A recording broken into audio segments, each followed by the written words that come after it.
Praise God. So, samantalahin natin ang panahon at gusto kong pumunta tayo sa mga salita ng ating Panginoon. At magawa natin tumayo minsan pa at basahin natin ang verse. Ang Book of Romans, pamilyar na verse ay ating bibigyan ng pansin. Book of Romans chapter 8. Romans chapter 8, ito ay starting sa verse 28. Sabi ng verse na yan,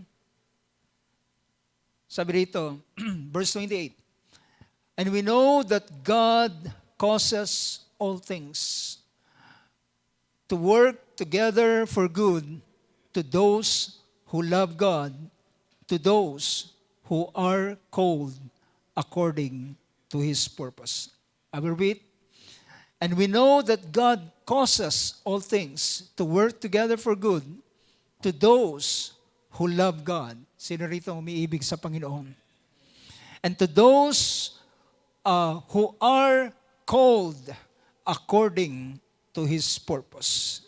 At sa mga tinawag alinsunod sa Kanyang layunin. Siya sa Amen. Purihin ng Diyos, makakupo tayo sa oras na ito. Sa sandaling ito ay nais kong bigyan natin ng pansin ang verse na ito. At sa mga nagdaang gawain ay binigyan natin ng pansin about the character of God at ang nature ng Diyos. At sa pamamagitan ng ganitong bagay ay nakikilala natin ang ating Panginoon. Nakikilala natin Siya at nakikilala natin ang Kanyang pagkilos, paggawa, Kanyang kalikasan. At habang ating nakikita ang Kanyang kalikasan, mga kapatid, ay dito natin Siya nakikilala ng lubusan. And the more na nakikilala natin Siya ng lubusan, and the more na ang ating pananampalataya ay nagiging matibay, nagiging, sabihin natin, nagiging solido. At ang mga doubts ay ito ay kagaya ito ng dross ng ginto, kagaya ito ng dross ng pilak, na habang merong sabihin natin mga gray area sa buhay natin, mga gray area sa pagkilala natin sa Diyos, ay hindi natin siya lubos na mapagkatiwalaan. Hindi natin siya lubos na masampalatayanan at may pagkatiwalang ang buong buhay sa Kanya. Dahilan may mga bahagi na sabihin nating hindi malinaw sa Kanyang kalikasan sa atin. Datapwat, the more na Kanyang pinapakita ang Kanyang kalikasan at pinapakilala, and then dito ang pananampalataya ay lubos na nagtutumibay.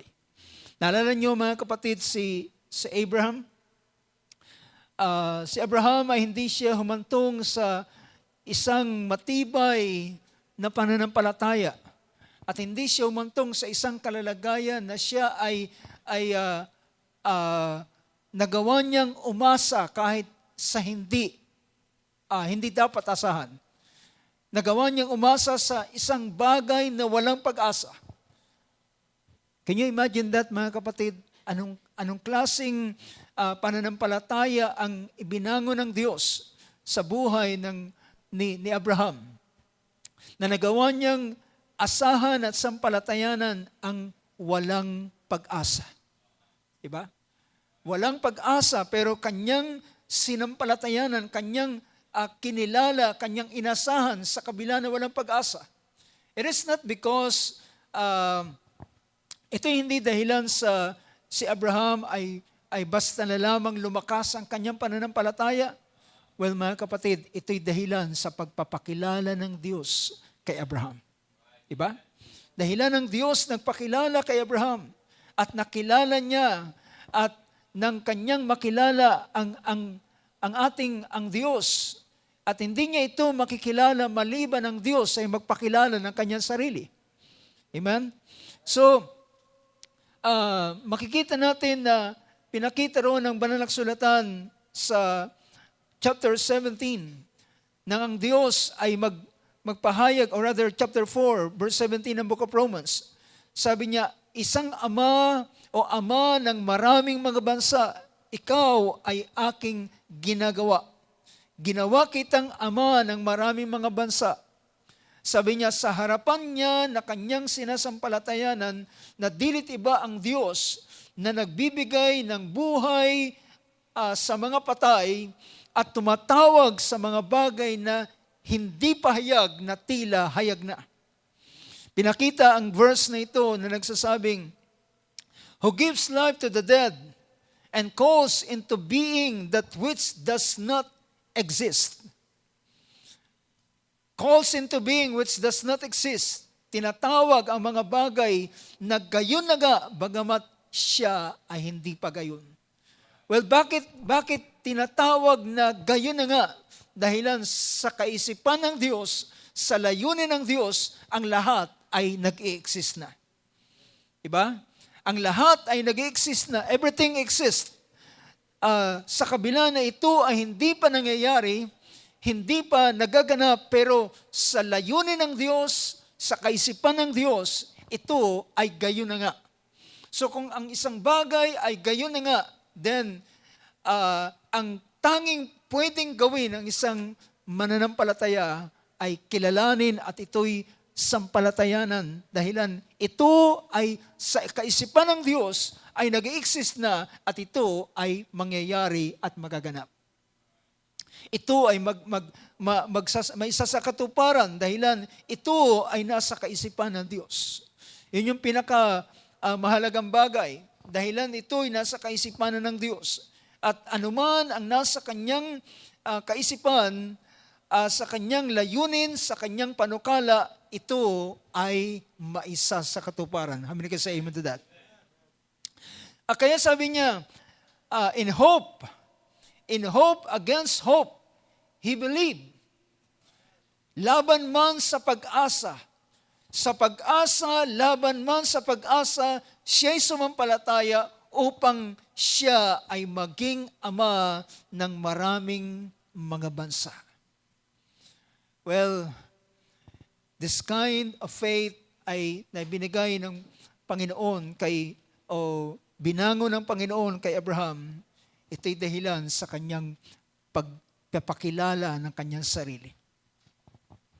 At nang makilala niya ang Panginoon, ay sa ganitong pagtingin ay nagawa niyang asahan. At sabi rito, ang verse 19 ay nagpakita ng pangungusap na ganito, na hindi siya nanghina sa pananampalataya at hindi niya tiningnan ang kanyang katawan na tila patay na ni kahit man ang pagkabaog ng bahay bata ni Sarah.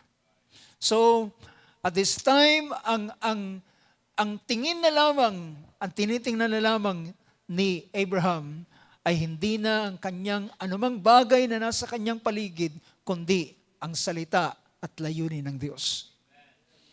Ang salita at layunin ng Diyos, ang salita at ang plano ng Diyos, ang pangako ng Diyos na nasa kanyang panukala, wala na siyang ibang tinitingnan, wala na siyang ibang focus, kundi ang salita at pangako ng Diyos. At sa ganung bagay, ay sabi niya, hindi niya na tiningnan ang kanyang katawan, ang pagkabaog ng bahay bata ni Sarah, the deadness of Sarah's womb, but yet with respect to the promise of God, he did not waver, hindi na siya nag-alilangan sa kawalan ng pananampalataya, kundi siya ay lumakas ng lumakas. Yan ay verse 20. With respect to the promise of God, he did not waver in unbelief, but grew strong in faith, giving glory to God. So makikita natin sa ganitong bagay, hallelujah, paano ang ating pananampalataya ay hantong sa ganitong bagay. Ito ay may kinalaman sa kanyang pagpapakilala ng kanyang sarili at ating pagkakilala sa Kanya.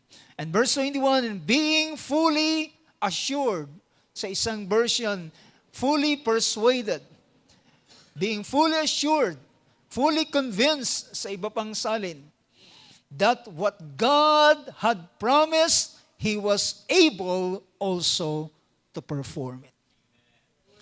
What God had promised, anuman ang ipinangako ng Diyos, ay Kanyang kayang isagawa at isakatuparan.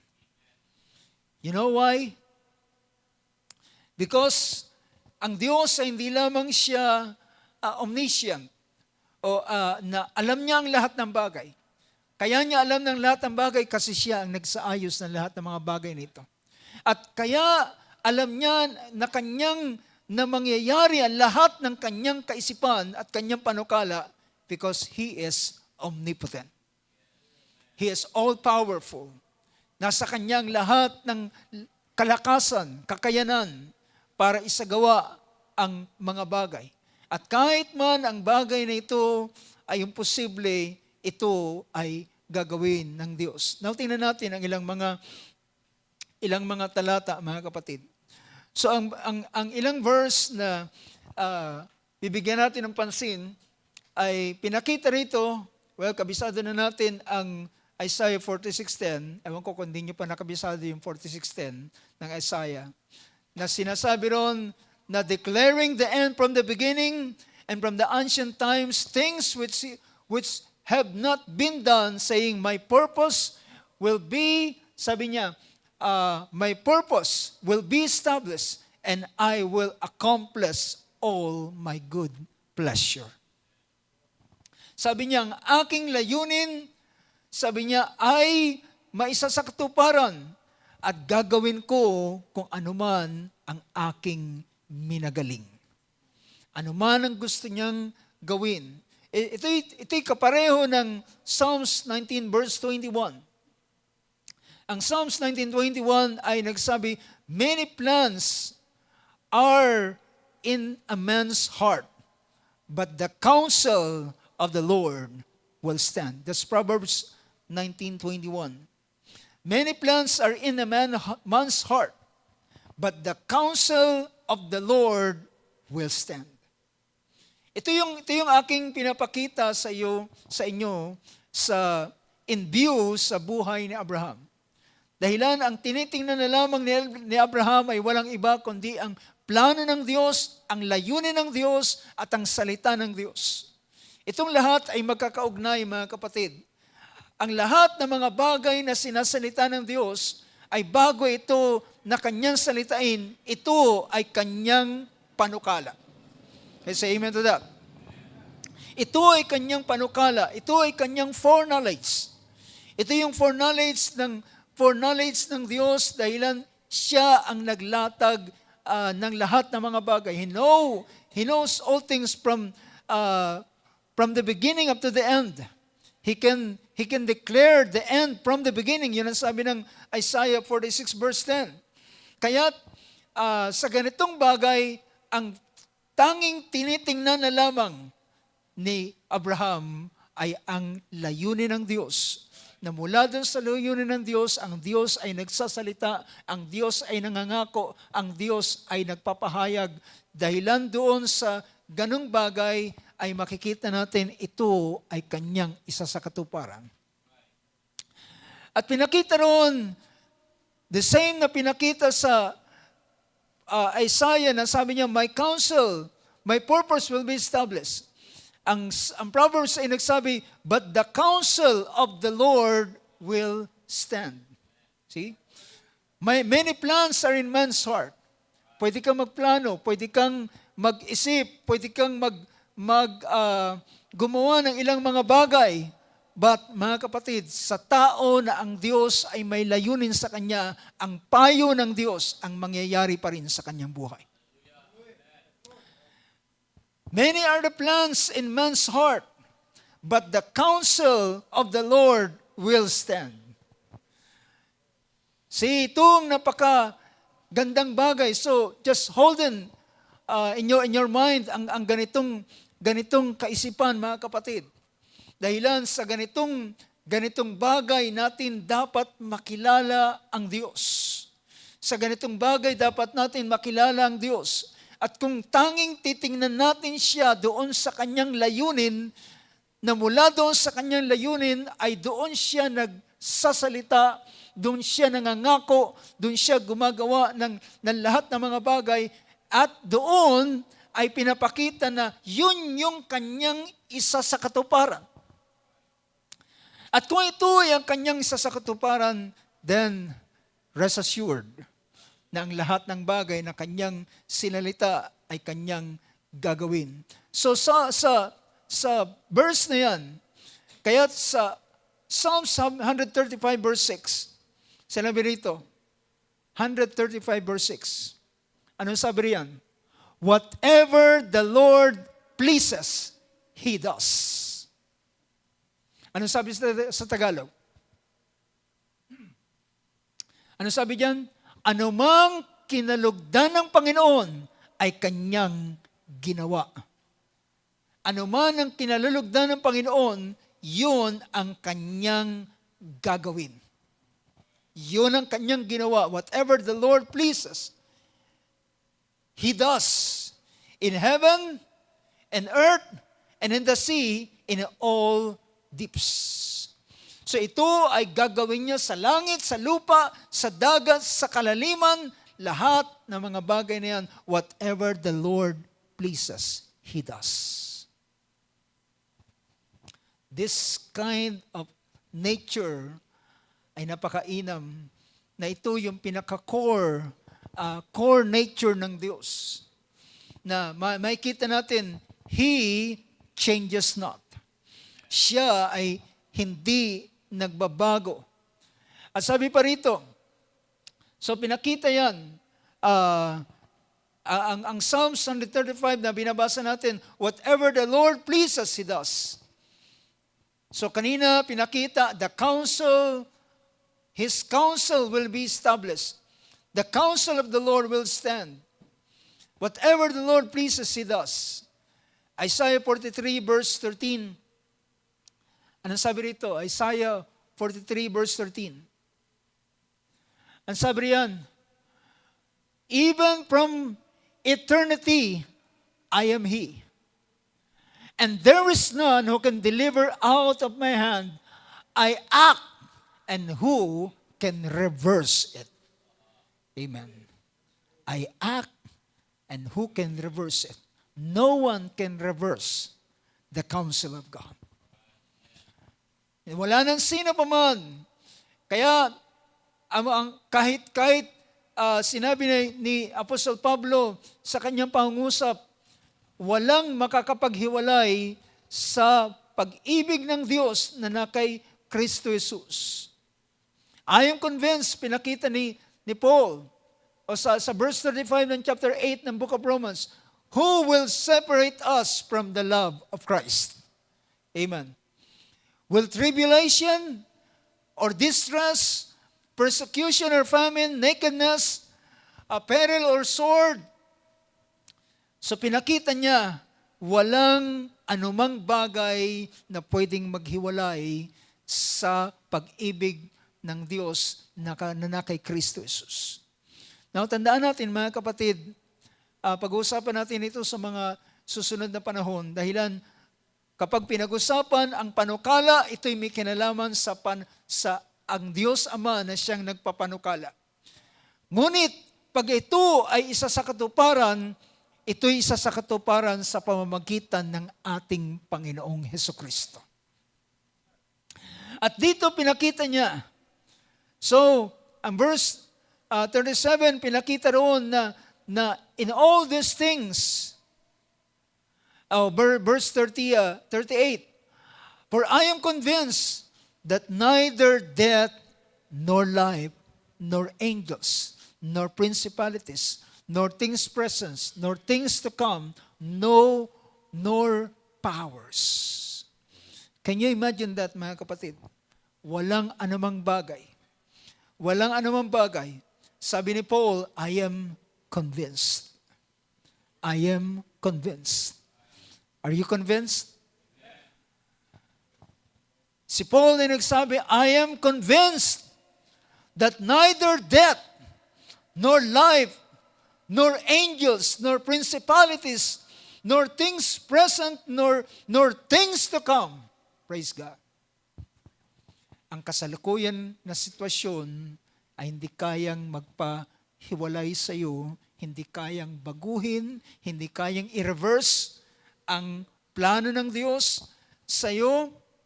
Kaya, praise God, anong sabi ng Panginoon kay Balaam? Huwag mong susumpain ang aking pinagpala. Dahilan kailanman ang pinagpala ay hindi pwedeng sumpain at ang sinumpa ay hindi pwedeng pagpalain. For I am convinced, I pray to God. Ito yung sinasabi ni Apostle Pablo sa kanyang sulat sa book of Ephesians, na sabi niya, dalangin ko, iniluluhod ko ang aking tuhod sa Ama ng kaluwalhatian. Sa Ama ng kaluwalhatian na kanyang pagkalooban kayo, wika niya sa mga taga-Epeso, pagkalooban kayo ng espiritu ng kapahayagan at ng karunungan.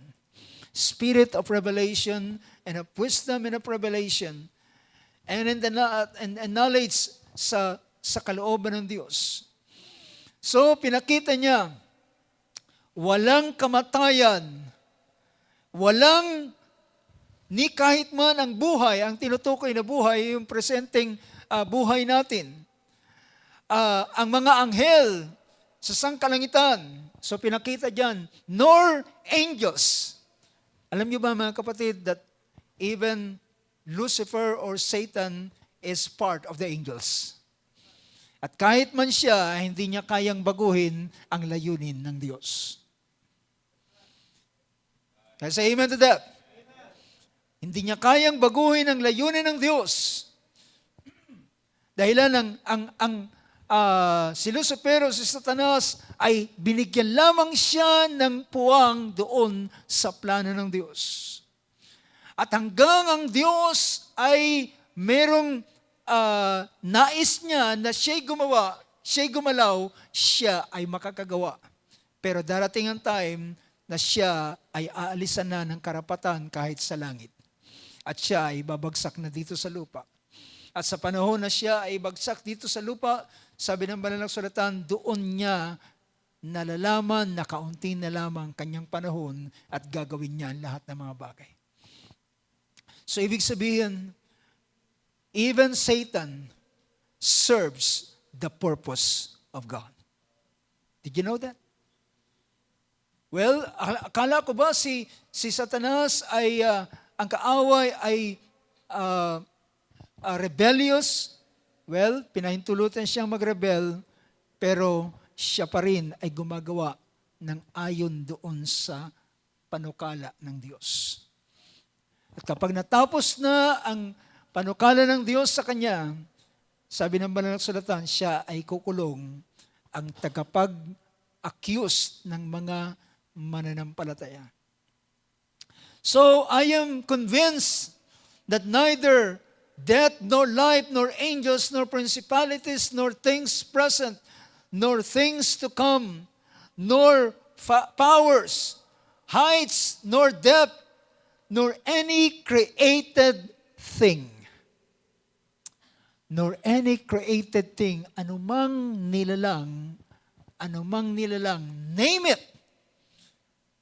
Sabihin mo kung anumang nilalang na yan ay hindi yan makakapaghiwalay sa pag-ibig ng Diyos sa bawat isa. Nor height, nor depth, nor any other created thing will be able to separate us from the love of God which is in Christ Jesus.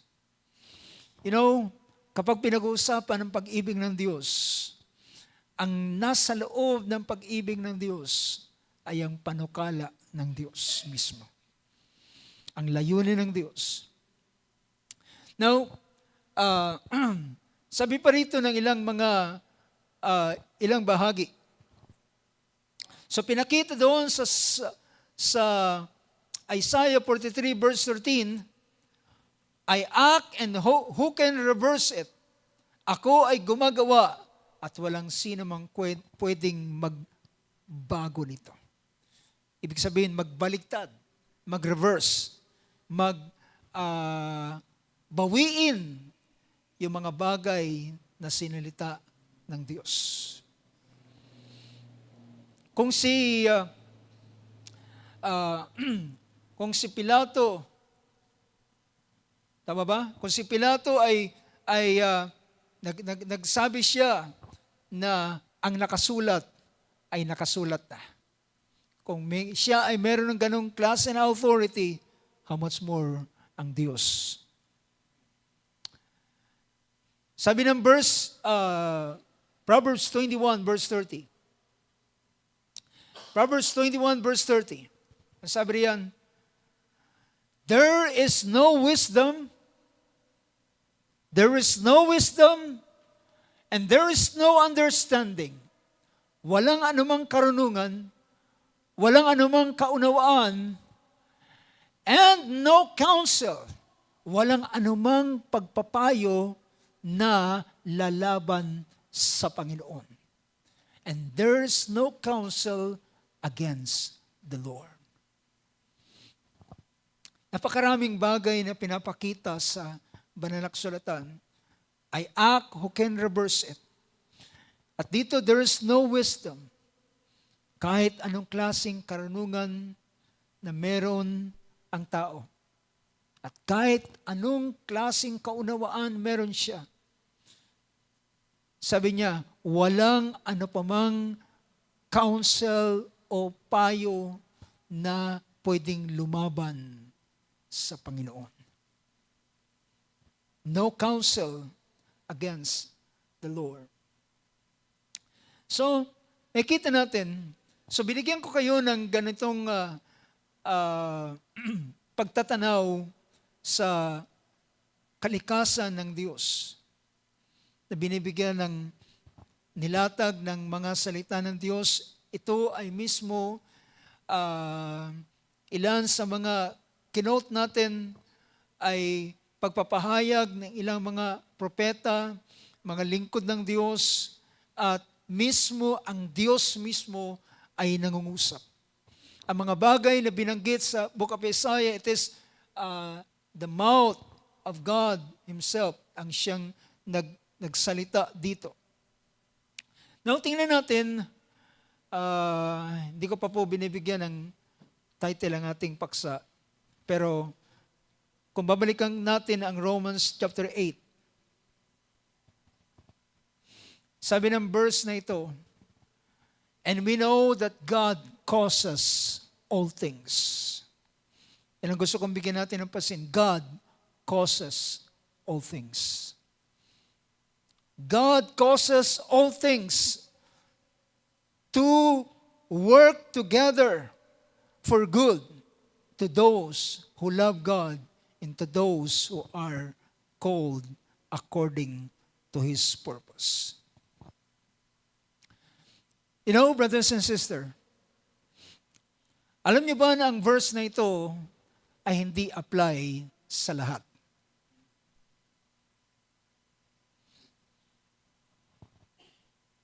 Ulitin ko, ang verse na ito ay hindi apply sa lahat.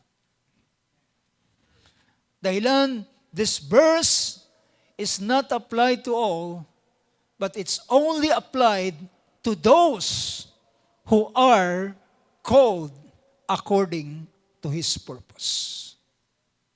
You get my point? Hindi ito ay apply lamang na ang lahat ng bagay ay nagkakalakip-lakip na gumagawa sa ikabubuti.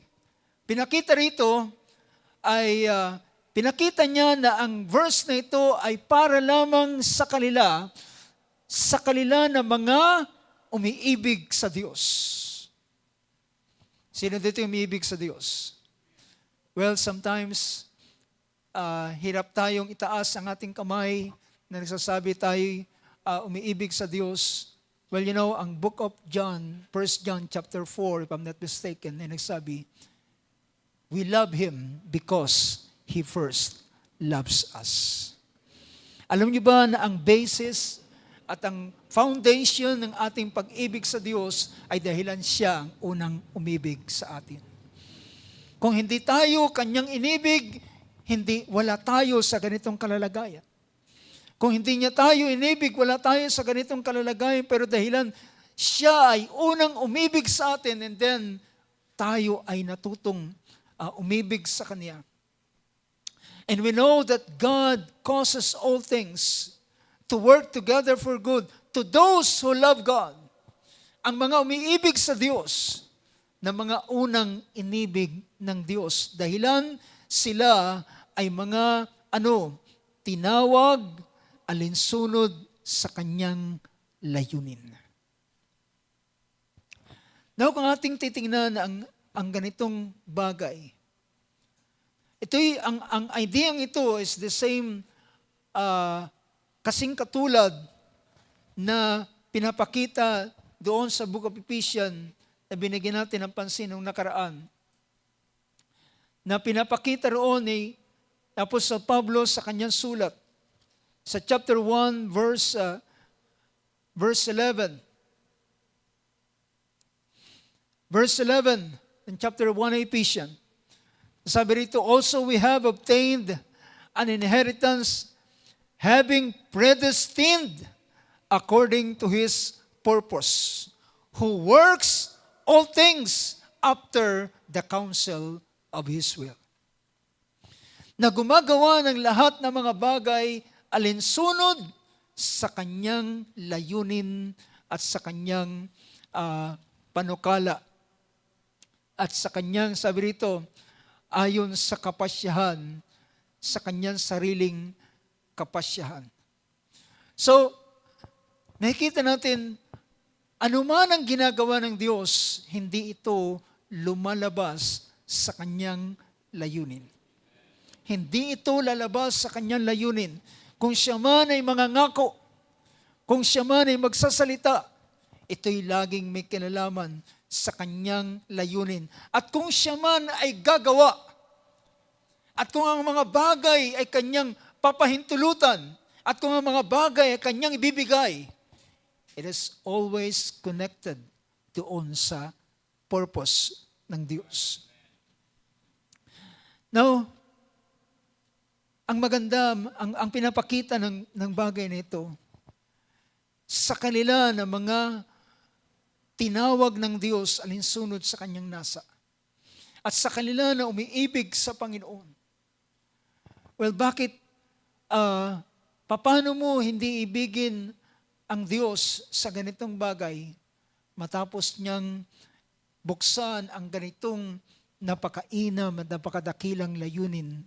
At kagaya ng sinabi ni Apostol Pedro, sabi niya, pinagkaloob niya sa atin ang napakadakila, His exceeding and precious promises. He gave us this exceeding and precious promises that by this, na sa pamamagitan nito, ay makakabahagi tayo ng Kanyang kalikasan. So, sabi ng bahaging ito, and we know that God causes all things. Sa kanila, ang bawat isa na tinawag alinsunod sa Kanyang layunin at ang Kanyang nasain. Ang mga bagay na nangyayari sa kanila ay may kinalaman ang Diyos mismo. Do you get my point? May kinalaman ang Diyos. Lahat ng nangyayari sa kanilang buhay. You know what is the reason? The reason why, dahilan ikaw ay nasa ilalim ng covenant. Because you are under the covenant. Alam niyo ba, kagaya ng sinasabi ko sa inyo kanina, ang bagay na ito, ang talatang ito, ang verse na ito, ay hindi ito applied sa lahat ng tao. Ito ay exclusive lamang sa mga umiibig sa Diyos at mga tinawag alinsunod sa Kanyang nasa. Ito ang ating pagbulay-bulayan at sa ganitong bagay. At makikita natin si Job ay nagawa niyang mahusap. Nasabi niya, bakit ba tila baga sa dinami-dami ng mga tao dito sa ibabaw ng sanlibutan, ay tila baga ang mata ng Diyos ay parang nasa akin lamang. Ganun mga kapatid, ganun nakita ni Job ang kanyang buhay. Na parang walang ibang tao, siya lang nakakaranas ng ganitong bagay. And can you imagine na sa panahong yun, siya rin ang punteriya ng kaaway at siya rin ang sinasabi ni Satanas, ang lalaking yan, kaya lang siya naglilingkod sa iyo dahilan pinagpapala mo siya. Subukan mong alisin ang kanyang pagpapala. Tingnan ko kung ikaw ay hindi niya susumpain ng mukhaan. Ibig sabihin, ika-curse ka niya to the face. He will curse you to your face.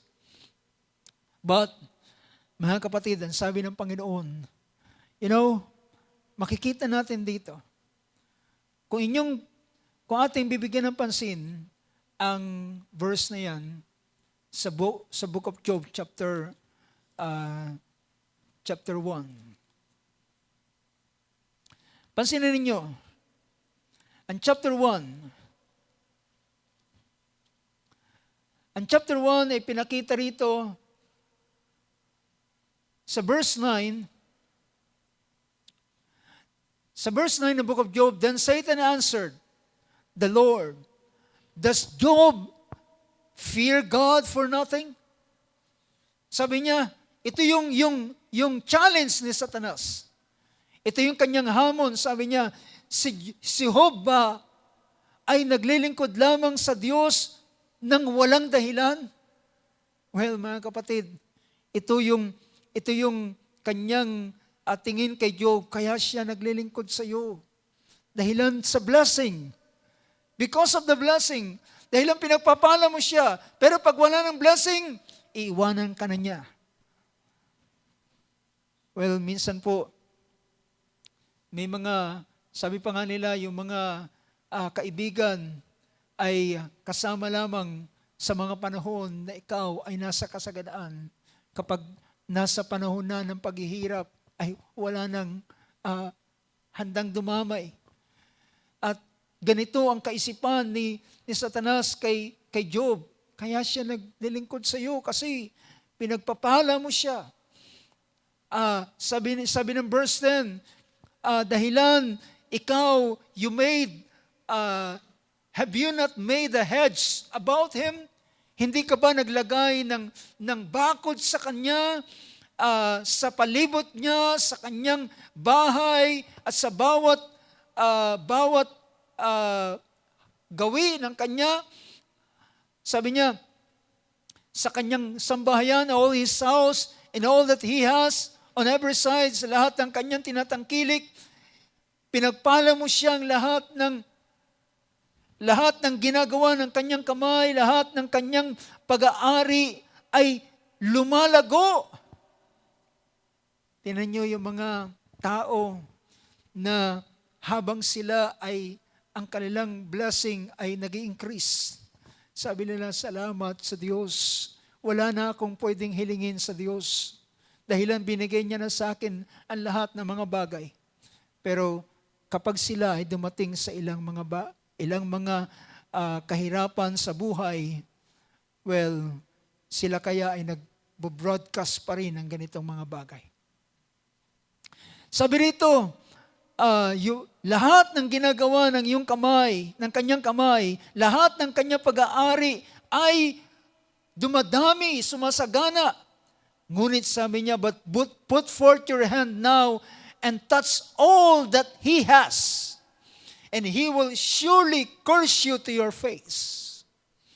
Sabi niya, salingin mo ang lahat ng kanyang tinatangkilik. Sabi niya, put forth your hand now and touch all that he has, and he will surely curse you to your face. Then the Lord said to Satan, pansinin niyo ito, then the Lord said to Satan, behold, all that he has is in your power. Hanggang saan ang ibinigay ng Panginoon kay Satanas? All that he has. Meron siyang inilagay na boundary. Touch, sabi niya, and the Lord said to Satan, behold, all that he has is in your power. Only do not put forth your hand on him. Sa kanya mismo. Lahat ng kanyang tinatangkilik, galawin mo, pero wag mong gagalawin siya. Ibig sabihin, ang proteksyon ng Panginoon ay na kay Job mismo sa kanya. At ngunit ang kanyang tinatangkilik ay ibinigay niya ang pahintulot kay Satanas para gawin ang anumang bagay. So Satan departed from the presence of the Lord, and we know the story. Alam natin kung ano nangyari. Lahat ng kanyang tinatangkilik ay nawala sa kanya. Kanyang bakahan, kamelyo, tupa, kambing, lahat ng kanyang pag-aari ay nasira, nawasak, nawalang lahat sa kanya, pati ang kanyang mga anak. At pagkatapos ito, si Job ay nagpahayag, ang Diyos ang nagbigay, ang Diyos ang kukuha, purihin ang pangalan ng Panginoon. Blessed be the name of the Lord, wika ni Job. So muli, sa chapter 2, sa verse 3, and the Lord said to Satan, have you considered my servant Job? For there is no one like him on the earth, a blameless an upright man, fearing God and turning away from evil, and he still holds fast his integrity, although you incited me against him to ruin without a cause. Ibig sabihin, mga kapatid, anumang naranasan ni Job ay hindi ito dahilan sa kasalanan o napamang mga bagay. Without cause. Walang dahilan. Satan answered the Lord and said, skin for skin. Yet all that a man all that a man has, he will give for his life. However, put forth your hand now and touch his bone and his flesh, he will curse you to your face. Sabi niya, balat kung balat, lahat ng bagay ay ibibigay ng tao alang-alang sa kanyang sarili. Ngunit, salingin mo ang kanyang buto at ang kanyang laman, at ikaw ay kanyang susupain. Verse 16 and yung verse 6. So the Lord said to Satan, he is.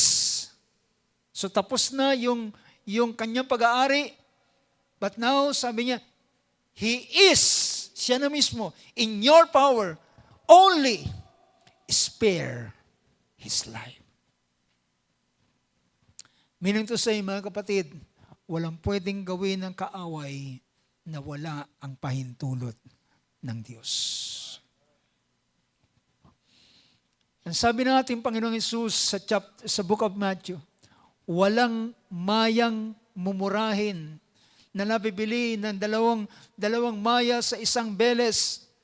Ibig sabihin kung sa ating termino ay 2.25. Bagamat napakamura nila, pero walang isamang maya na nahuhulog sa lupa na hindi nalalaman ng inyong Ama na nasa langit.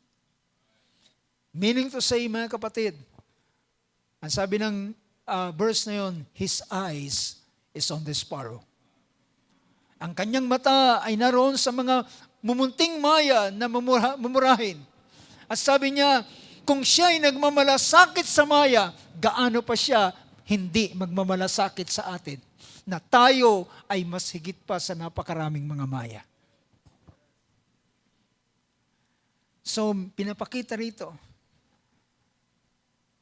dahilan ang lahat na nangyayari sa buhay ng mga merong layunin ng Diyos ay nasa ilalim ng kontrol ng Diyos. God causes all things. God causes all things.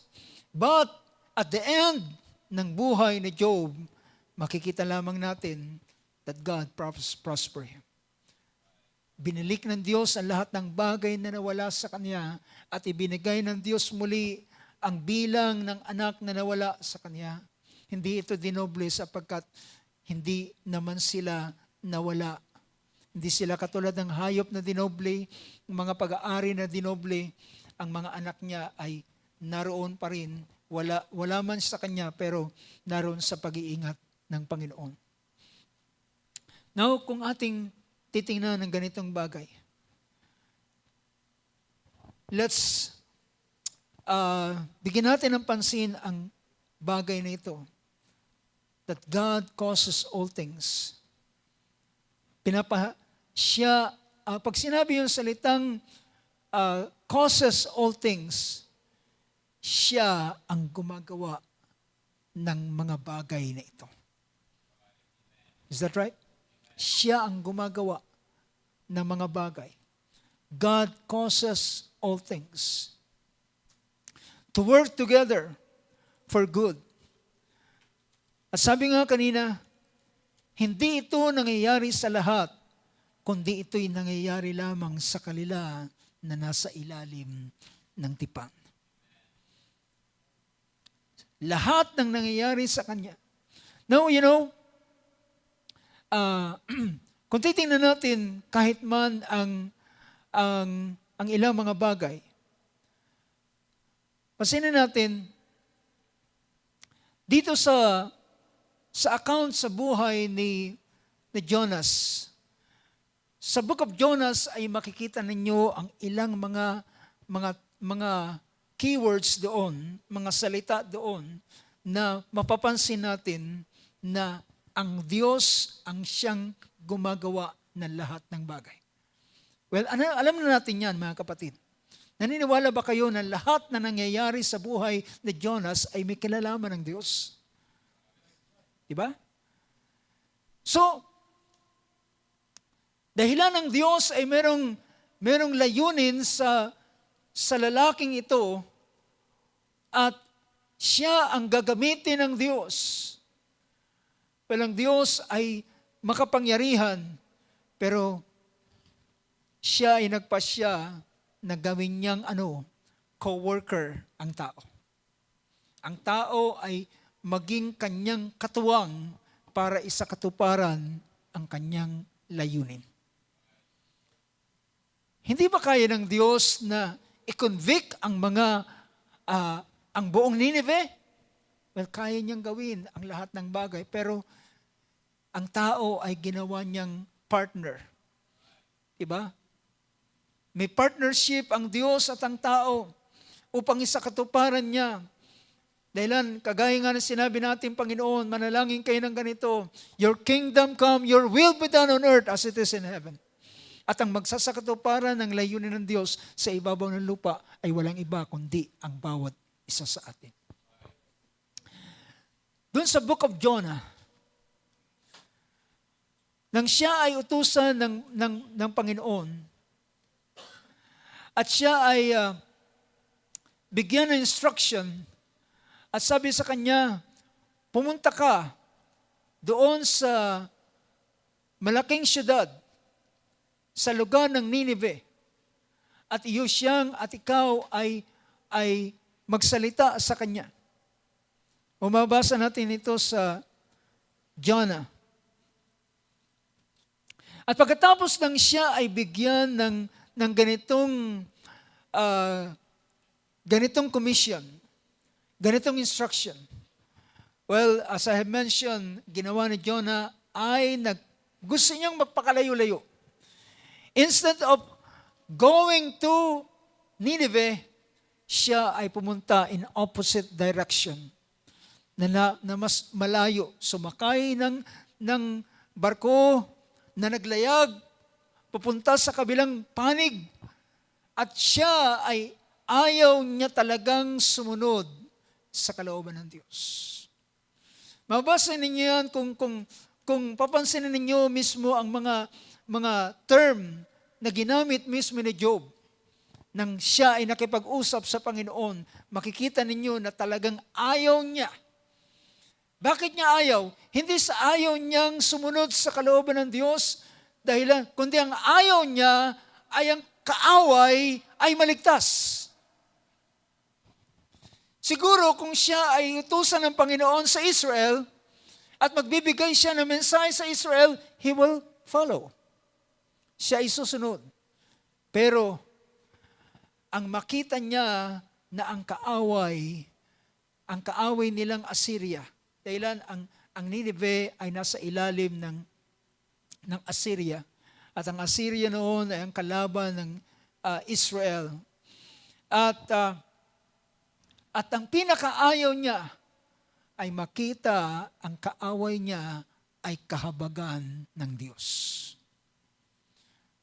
Na ang Diyos ay magpakita ng habag sa kanila at sila ay hindi hatulan ng Diyos. Kaya't si Jonah ay pumunta in an opposite direction. At nang siya ay naroon, anong sabi ng banal na kasulatan? Nang siya ay naroon sa sa barko, ang sabi rito, sa verse 4 ng book of Jonah, Jonah chapter 1 verse 4. O verse 3, punta natin ang verse 3. But Jonah rose up to flee to Tarshish from the presence of the Lord. So he went down to Joppa. Pumunta muna siya doon sa port ng Joppa and found a ship which was going to Tarshish. Nasabi yan. I found a ship which was going to Tarshish and paid the fare and went down into it to go with them to Tarshish from the presence of the Lord.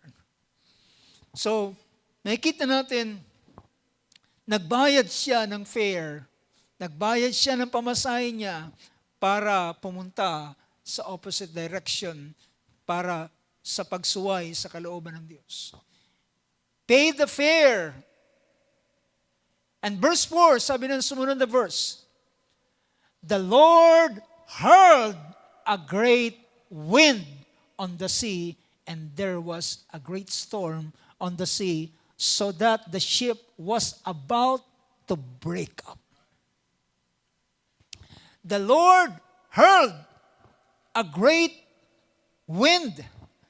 Ibig sabihin, it is God who causes. You get my point? God causes all things to work together. Ang Diyos, ang Panginoon, ang siyang nagbangon ng malaking unos, malakas na hangin doon sa karagatan. At alam nyo, ang ipoproduce ng malakas na hangin, malalaking mga alon na siyang halos pwedeng magwasak doon sa boat o sa ship na kanyang kinaroroonan. On the sea, there was a great storm on the sea, so that the ship was about to break up. Ang Diyos, ang siyang He causes a great wind. So, ano nangyari? Nang makita nila, ginawa nila yung paraan ng pagliligtas sa kanilang sarili. Anong dapat gawin? Pagaanin ang barko, pagaanin ng ship. Itapon ang lahat ng kanilang mga daladalahan. Itapon yung kanilang mga kargamento para yung ship ay malighten. At ginawa na nilang lahat, but still, halos lulubog pa rin sila. Tumawag sila sa kanilang mga Diyos. Meron ang mga tao doon sa ship na yun ay merong kanilang Diyos. Merong kanyang Diyos, tinawag niya yung kanyang Diyos. Yung isa ay tumawag sa kanyang Diyos. Ang isa naman tumawag sa kanyang sariling Diyos. Meron silang kanyang mga Diyos. Kaya't nang makita siya ng isang tao doon sa ibaba ng deck, ginising siya. Sabi niya, bakit ka natutulog? Tumawag ka rin sa iyong Diyos. Ibig sabihin, sino nakakalam? Sinong Diyos ang magliligtas sa atin? Kung sinong Diyos ang magligtas sa atin ay, yung parang yun ang yung kanilang kikilalanin. Tawag ka sa iyong Diyos. Sabi ikaw na natutulog. Ngunit wala silang ibang ginawa, kundi nagsapalaran sila. They cast lots. Tingnan natin, bakit tayo nakakaganito?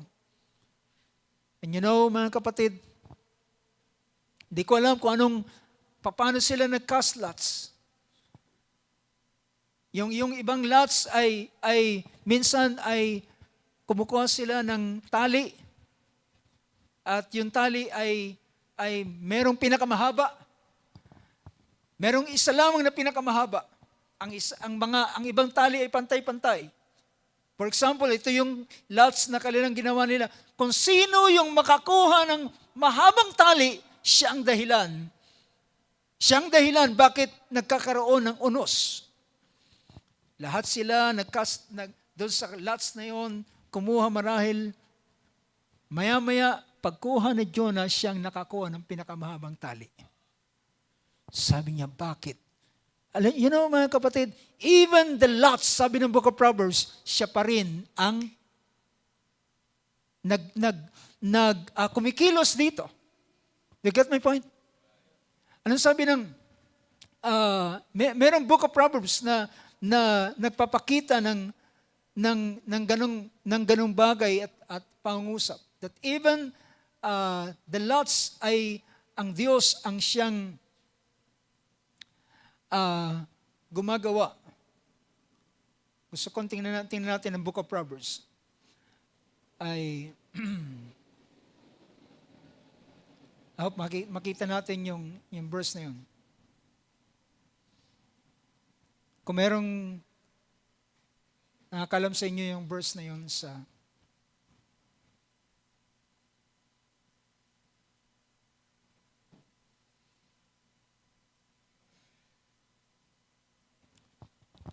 merong, yeah. Pansinin niyo. The lot is cast into the lap, but its every decision is from the Lord. Kahit man yung lot, mga kapatid, pinapakita rito na ang desisyon ng Diyos ang nagaganap. That even the lots, o kahit man yung minsan po yung ginagamit ng ilan yung dice, di ba? Ginagamit nila yung ganitong bagay. Yung kahit man yung pag-angat, kung alin yung nasa taas, ay nasa control ng Diyos. God causes all things. He causes that. Kahit man yung lot na ito ay minaniobra ng Diyos, God causes na yung lot ay mahulog kay Jonah. At ipakita na siya talaga ang reason why this storm, this great wind and this storm ay nangyayari sa kanila. Kaya sabi nito, each man said to his mate, come, let us cast lots, verse 7, so we may learn on whose account this calamity has struck us. So they cast lot, and the lot fell on Jonah. And then they asked him, tell us now, on whose account has this calamity struck us? What is your occupation? Sino ka? Anong trabaho mo? Saan ka nang galing? Saan kang bansa nagmula? Sino ang iyong bayan? At sabi niya, sino ang iyong bayan? And he said to them, verse 9, pansinin niyo yung verse 9. He said to them, I am a Hebrew. Naalala niyo mga kapatid, ang mensahe ni Moses, thus said the Lord. Sabi niya, The God of the Hebrew. Mapapansin niyo yan sa Book of Exodus. Ang Diyos ng mga Hebreo ay nagsasabi, let my people go. At ang Diyos ng mga Hebreong ito, ang siyang naghati ng dagat na pula. At nang marinig nila, I am a Hebrew, and I fear the Lord God of heaven who made the sea and the dry land. Then the men became extremely frightened, and they said to him, how could you do this? For the men knew that he was, sapagkat alam ng mga taong ito, sabi, ang tanong ng mga tao ay nangatakot. They became extremely frightened. At sabi niya, bakit mo ginawa ito? Sapagkat alam ng mga tao na siya'y tumatakas sa presensya ng Panginoon na may pinapagawa sa kanya. Because ikinuwento mismo ni Jonah sa kanila, ako ay isang Hebreo. Ako ay inutusan ng Diyos na pumunta ng Nineveh, pero ako ay sumakay ng ship papunta ng Tarsis. At yan ang dahilan bakit nangyayari sa inyo ang ganitong bagay. At natakot sila. They were extremely frightened. At sabi niya, anong aming gagawin? Anong aming gagawin para kumalma ang dagat? Sabi niya, hayagis niyo ako sa dagat. Ngunit ang ginawa ng mga tao ay pinipilit nila na ayaw nilang mamatay rin ang isa sa kanilang kasamahan, pero wala silang magawa habang pinipigil nila na hindi si Jonah itapon doon sa dagat. Lalong nagiging mabangis ang alon. Sabi rito, verse 13, 12, he said to them, pick me up and throw me into the sea, then the sea will become calm for you. Tapon niyo ko at magiging kalmado ang dagat. I know that on account of me, this great storm has come upon you. However, the men rowed desperately to return to land. Gusto nilang gumawa ng paraan, but they could not, for the sea was becoming even more stormier against them. Lalong naging mabangis. Why? It is God who causes the storm. Habang pinipigil nila ang ganitong bagay, lalong ang Diyos pinaglalakas niya ang storm. At hanggang sa wala na silang pwedeng ibang gawin, kundi itapon si Jonah sa dagat. Then they called on the Lord and said, we earnestly pray, O Lord, do not let us perish on account of this man's life. Natatakot sila, wag mong isingilin sa amin ang dugo ng taong ito pag sa bagay na aming gagawin. So they pick up Jonah, kinuha nila si Jonah, at they threw him into the sea, and the sea stopped its raging. Can you imagine paglapag ni Jonah doon sa dagat, biglang nagkaroon ng kapayapaan. And then the men feared the Lord greatly, and they offered a sacrifice to the Lord and made vows. Ang napokus sa kanila noon, hindi ang Diyos ng sino man, hindi ang Diyos ng isang tao doon, ang kanilang nag-stand out sa panahong yon, sa oras na yon, ang Diyos ni Jonah. Ang Diyos na may lalang ng langit at ng lupa at ng tuyong dako. And then they feared the Lord. Ang naging focus nila ay ang Panginoon, and they offered a sacrifice to the Lord and made vows. Verse 17. It's God causes all things.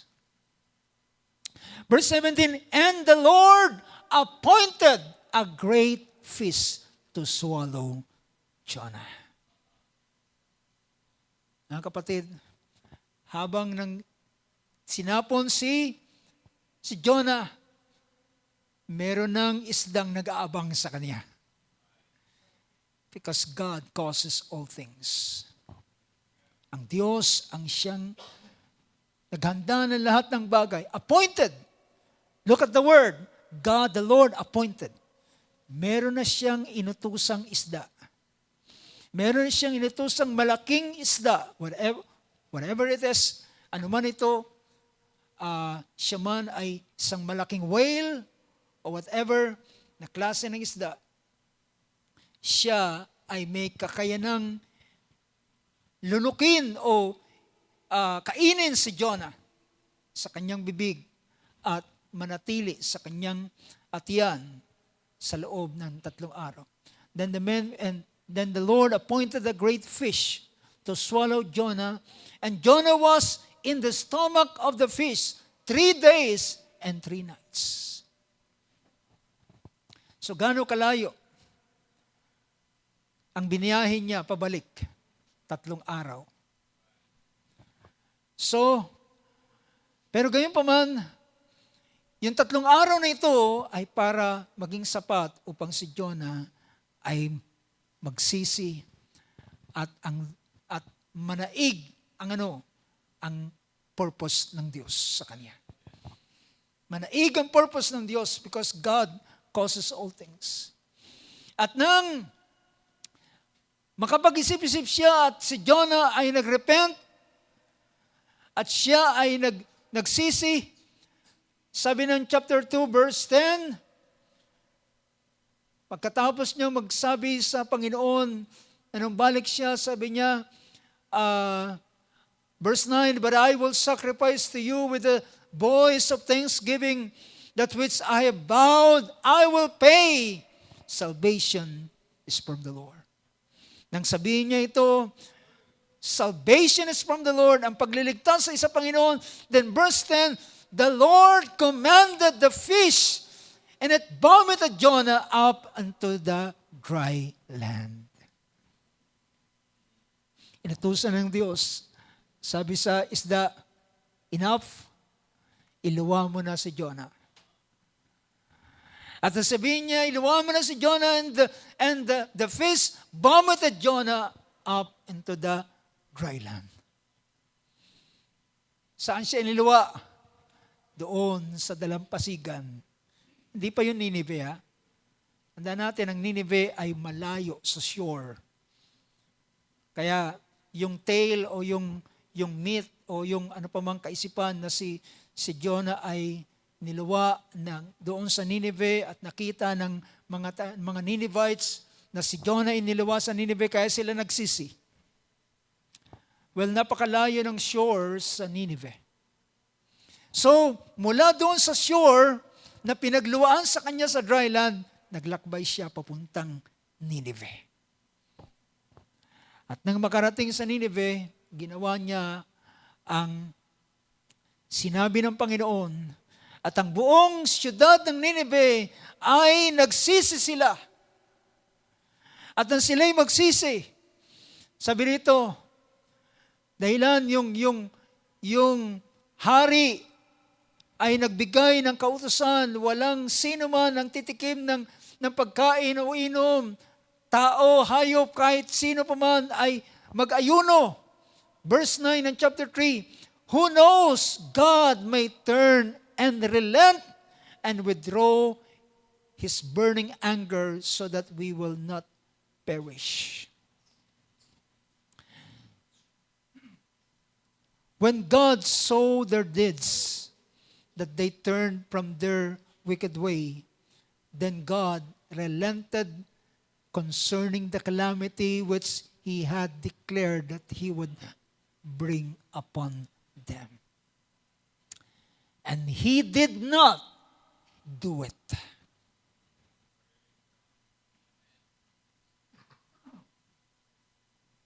Nakikita natin mga kapatid, Diyos, hallelujah, na sa katuparan niya ang kanyang purpose. His counsel will stand. I will do all my pleasure. wika ng Panginoon. At sabi rito, sabi ng verse 1 in chapter 4, but it greatly displeased Jonah. Ito ay nagalit siya and he became angry. And verse 2, pansinin ninyo, dito natin makikita anong dahilan bakit si Jonah ay tumakas o lumayo.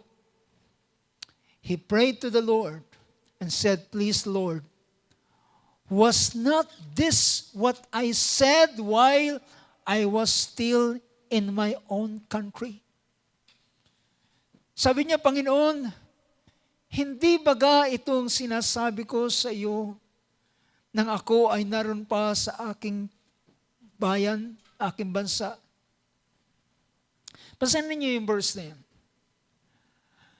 He prayed to the Lord and said, please Lord, was not this what I said while I am still in my country?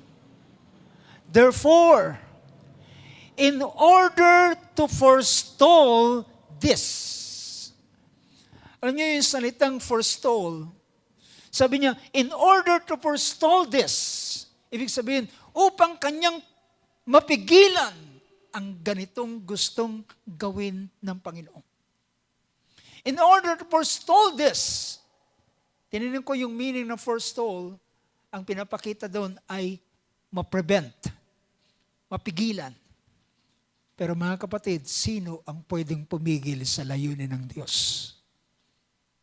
Is there anyone? None, sabi ng banal na sulatan. No one can be against the counsel of God. In order, sabihin, therefore, ito yung kanyang pangangatwiran sa Diyos, therefore, in order to forestall this, I fled to Tarsis. In order to forestall this, I fled to Tarsis. For I knew that you are a gracious and compassionate God, slow to anger and abundant in loving kindness, and one who relents concerning calamity. Amen. Alam ko, sabi niya, dahilan nalalaman ko, ikaw ay mapagbiyaya na Diyos. Tingnan natin sa Tagalog. Sabi niya, sapagkat, sabi niya, kaya't ako'y nagmadaling tumakas patungo sa Tarsis sapagkat talastas ko na ikaw ay Diyos na mapagbiyaya, puspos ng kahabagan, banayad sa pagagalit, sagana sa kagandang loob, at nagbabago sa plano niyang kasamaan, nagsisisi sa kasamaan. Yung salitang nagsisisi ay nagbabago ng kaisipan para sa kaparusahan na kanyang gustong ikawan. Kaya nga, sabi niya, ito ang gusto kong mapigilan. Pero walang bagay na pwedeng kayang pumigil sa layo ng Diyos. Therefore, now, O Lord, please take my life. So, gusto ni Jonah na siya ay kunin na ng Panginoon, mamatay na lamang siya.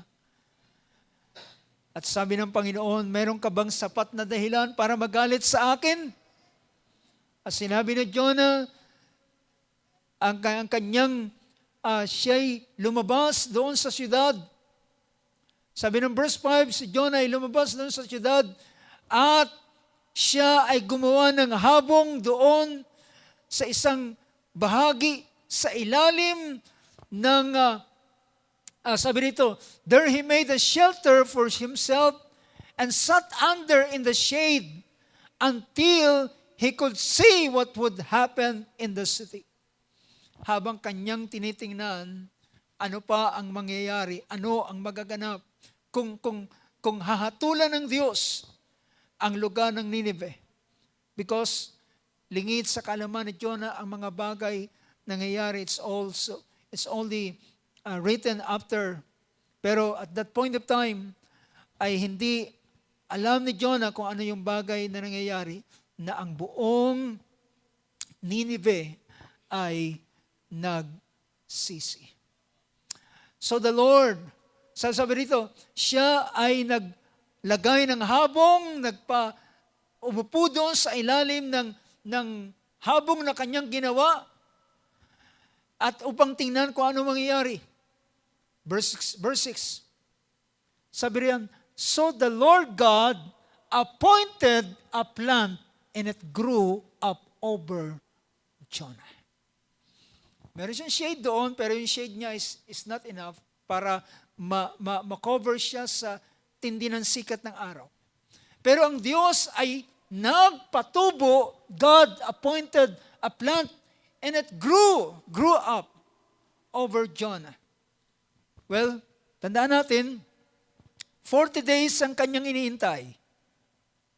So marahil yung plant na ito ay tumubo at mabilis na yumabong doon sa kanyang ulunan at nagbigay ng shade na maganda sa kanya. At napakasarap na mamalagi doon sa ilalim ng shade ng isang halaman na nagbibigay ng lilim sa kanya sa matinding sikat ng araw at masarap mamahinga sa ibabaw, sa ilalim ng shade na ito. So the Lord God appointed the plant and it grew up over Jonah to be a shade over his head, to deliver him from his discomfort. At least ang Diyos ay inalis niya yung discomfort kay Jonah nung kanyang maramdaman yung shade nung plant na yon, nung halamang yon na naroon sa kanya at siya ay naginhawahan. And the Lord delivered him from his discomfort. And Jonah was what? And Jonah was extremely happy about the plant. Tuwan-tuwa siya doon sa shade ng halaman. At dahilan, maring pag-alis niya at pagbalik-balik, doon siya bumabalik doon sa shade na yon. At doon siya nananatili. So the Lord God appointed a plant and delivered him from his discomfort. And Jonah was extremely happy about the plant. Verse 7. But God appointed a worm when God appointed a worm when dawn. Nang magmamadaling araw, hindi alam ni Jonah ng Diyos ay nag-utos naman ng mga uod na kumain, and it attacked the plant and it withered. At nang ito ay sumikat ang araw, natuyo yung halamang yon na pinakamamahal ni Jonah. Na marahil pinagmamalasakitan niya ng labis yun. Ngunit ang Diyos ay nagpahintulot, nag-utos ng uod para kainin ang mga halaman at ito'y natuyo. When the sun came up, God appointed. Alam niyo, verse 8. Yung verse 7, pinakita, ang Diyos ay nagpahintulot, nag-utos ng uod para kumain. Nang matuyo na yung halaman, verse 8, ang Diyos naman, when the sun came up, God appointed. Ang Diyos naman ay nagpahintulot ng isang matinding init. A scorching heat. Scorching heat. East wind. Yung isang hangin na galing silangan at a scorching east wind, yung mainit na hangin na galing silangan, at yung araw in the sun beat down on Jonah's head. Yung sa ulo ni Jonah ay sumisinag ang matinding sikat ng araw. So that he became faint at nanghina siya and begged with all his soul to die, saying, death is better to me than life. At ang Diyos ay makapag-usap sa kanya, sabi niya, then God said to Jonah, meron ka bang sapat na reason? Do you have a good reason to be angry?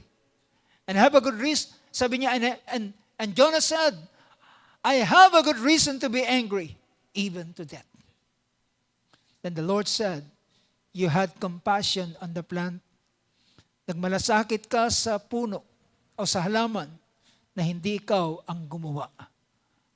Who worked that? It's God. Who worked for it. Sino ang gumawa nito? Ang nagpasibol, ang nagpayabong. Ang sabi ni Paul, akong nagtanim, si Apollos ang nagdilig, ang Diyos ang nagpapalago. Sabi niya, for which you did not work and which you did not cause to grow, because God caused it to grow, which came up overnight and perished overnight. Should not I have compassion on Nineveh, that great city in which there are more than 120,000 persons who do not know the difference between the right hand and the left hand, as well as many animals. Now makikita natin, ang lahat ay ang Diyos ang siyang gumagawa. God causes all things. Because God has this sovereignty sa lahat ng bagay. Sa uod, sa hangin, sa dagat, meron siyang sovereignty sa lahat ng bagay. Kahit man sa mga umuusad dito sa lupa, kahit man yung malaking isda sa karagatan, sa kanyang sovereignty. Oh, brothers and sisters, God causes all things. Especially sa buhay ng mga mananampalataya, ang Diyos ang gumagawa ng lahat ng bagay. At ang pinakamainam dito, He causes all things to work together for the good to them that love God and to those who are called according to His purpose. Other people, other person, ay hindi ito nangyayari sa kanila. What happens to them, ang nangyayari sa kanila ay ang natural na mga bagay na nangyayari sa mundo. Na kung ano ang tinanim ng tao, yun ang kanyang anihin. Yan ang natural na law na pwedeng maranasan ng lahat ng mga tao, mga kapatid. Pero makikita natin paano ang intervention ng Diyos sa mga nasa ilalim ng kanyang purpose. Dahilan meron siyang pag-iingat at ang iniingatan niya, hindi ang iyong pangalan, hindi kung sino ka, ang iniingatan niya ay ang kanyang purpose sa iyo. At dahilan ng kanyang purpose, mga kapatid, ay tatayo, praise God, kapag ikaw ay nasa purpose ng Diyos. Hallelujah. Praise God. Walang anumang bagay na pwedeng makapagbagsak sa iyo dahilan sa purpose ng Diyos. Anong sabi ng Panginoon? Ang matuwid ay babagsak pero siya kayang ibangon ng Diyos na 7 beses. Ang matuwid ba hindi na pwedeng bumagsak? Yes, they will. Pero dahilan ang Diyos ay merong purpose. Dahilan ang makapangyarihang bagay sa buhay ng bawat isa natin is His purpose. The overcomer ay hindi ang iyong lakas ng loob. The overcomer is His purpose. Kaya ka nagtatagumpay because of His purpose in He causes all things to work together. Yan sandali pa, mga kapatid.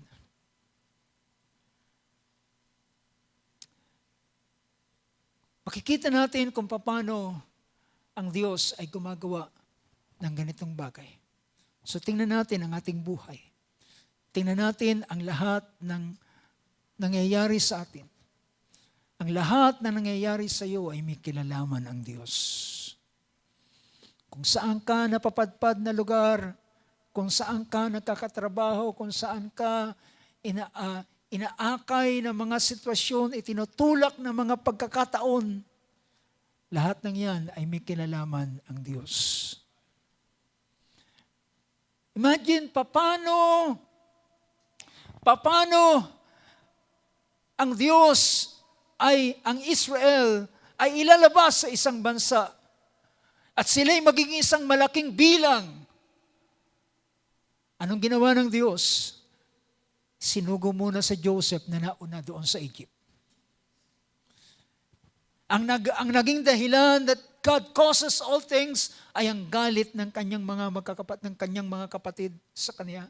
It pushes Joseph para siya ibenta o ipagbili as a slave papunta roon sa Egypt. Hindi nila alam kung ano magiging kahinat na ni Joseph. Basta ang gusto nila to get rid of Joseph. Alisin si Joseph sa kanila dahilan nairita sila kay Joseph. Nagagalit sila, nagpapanting ang tenga nila sa tuwing makikita nila si Joseph. At nang kanilang maibenta si Joseph at last, wala na si Joseph. Gumawa sila ng kwento, gumawa sila ng senaryo. But, ang hindi nila alam, it is God who causes all things. At nakarating si Joseph doon at naging dahilan, bakit ang buong angka ng Israel ay nakarating din sa Egypt. At doon, ang Egypt ay nagsilbing womb upang doon sila palakihin, paramihin, at afterward, sila ay ipanganak, my firstborn. Well, mga kapatid, tandaan natin ito, ang verse na yan hindi applied sa sinumang tao, applied ito lamang sa iyo. Kung ikaw ay tinawag sa kanyang layunin, this verse is for you. This verse is for those who are under God's covenant. Amen. Palakpakan natin Panginoon. Tayo tumayo mga kapatid at ating awitin ang isang awit. Awitin natin yung awit. Trust His heart.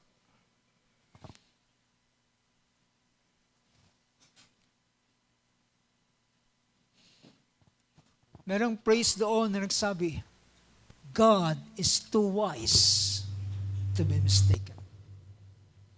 You know, God is too wise para magkamali sa paggawa niya sa iyong buhay.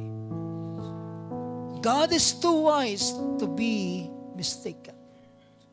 And God is too kind, too good to be unkind. God is too good to be unkind. Amen. Yes, amen. Sabi ng second verse, at tangi lamang nakikita natin ay ang presenting kasalukuyan natin. We see the present clearly. Anong malinaw sa atin is the present situation.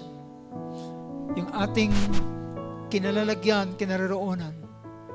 But, ang Panginoon ay nakikita, He sees the first and the last. Nakikita niya ang pasimula hanggang kawakasan. At tayo ay kagaya ng isang obra maestra, isang tapestry na kanyang hinahabi para doon sa kanyang layunin. He's weaving you and me.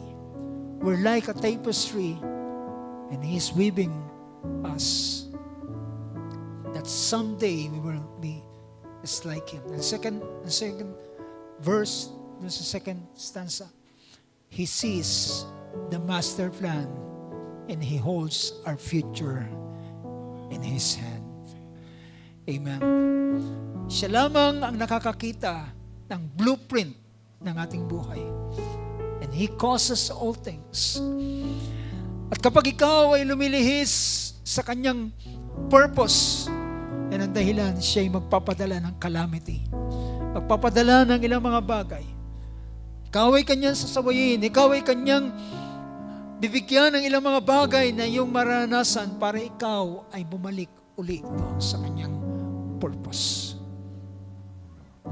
At At kapag ikaw ay nasa kanyang purpose, mga kapatid, ito ang pinakaligtas na dako sa ating buhay.